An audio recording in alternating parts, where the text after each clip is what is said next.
এই উম্মত তো এক নেকি দিয়া জান্নাতে যাবে। কয় নেকি দিয়া? একটা নেকি দিয়া জান্নাতে যাবে এই উম্মত।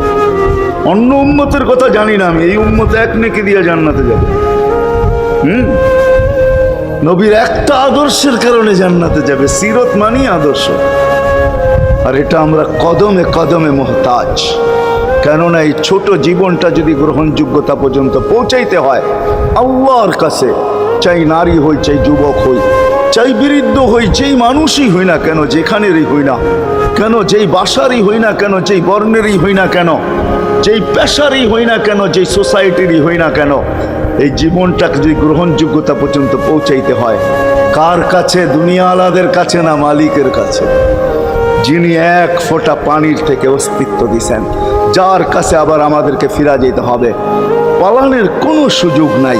এই জন্যই কোরআন আমাদেরকে বোঝায় আইনাল মাফার। আল্লাহ বলতেছে কোথায় ভাগবে তুমি, বলো কোথায় ভাগবে?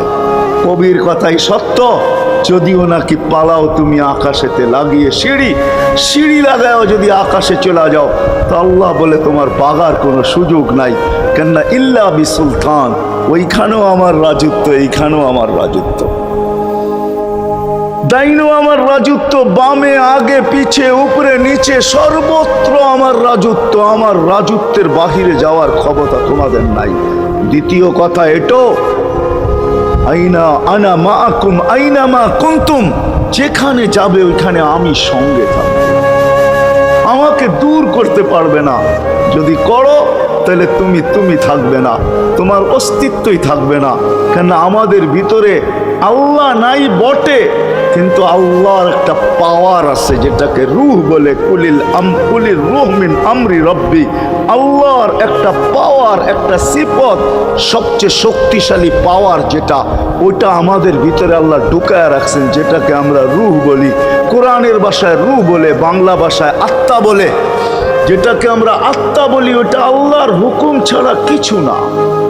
আল্লাহ বলে ওটা মনে করে নাও আমি তোমার ভিতরে আছি, কেন এটা আমারই জিনিস। কুলির রূহ মিন আমরি রব্বি, আমাকে পৃথক করলে আর তুমি থাকবে না। তখন তোমার চক্ষু থাকবে আইন লা তানজুর, তোমার চক্ষু থাকবে দেখবে না। উযুন লা তাসমা, কান থাকবে শুনবে না। লিসান লা তানতিক, জবান থাকবে কিন্তু জিহ্বা থাকবে কিন্তু বলবে না। আকলুন লা তুমাইয়িজ, তোমার মগজ থাকবে ভালো মন্দ বুঝবে না। কলব লা তাতাফাক্কার, দিল থাকবে কিন্তু চিন্তা করার ক্ষমতা তোমার থাকবে না। ইয়াত লা তাফতিশ, হাত থাকবে ধরবে না। রিজল লা তামশি, পাও থাকবে চলবে না। তুমি হবে লাশ। লাশ। ওই আল্লাহ পর্যন্ত যদি গ্রহণযোগ্যতায় পৌঁছাইতে হয়, ওইখান থেকে বাহির হয়ে গেছি, ভালো তো বাসি কিন্তু আগেরটুকু জানি না। ও মেরে দোস্ত, শুধু ভালোবাসলে চলবে না। আবু তালেবের চেয়ে বড় ভালোবাসা আপনার আমার ছিল না, ছিল না। সাহাবাদের মতো ভালোবাসা আপনার আর আমার নাই, আছে নাকি? হ্যাঁ,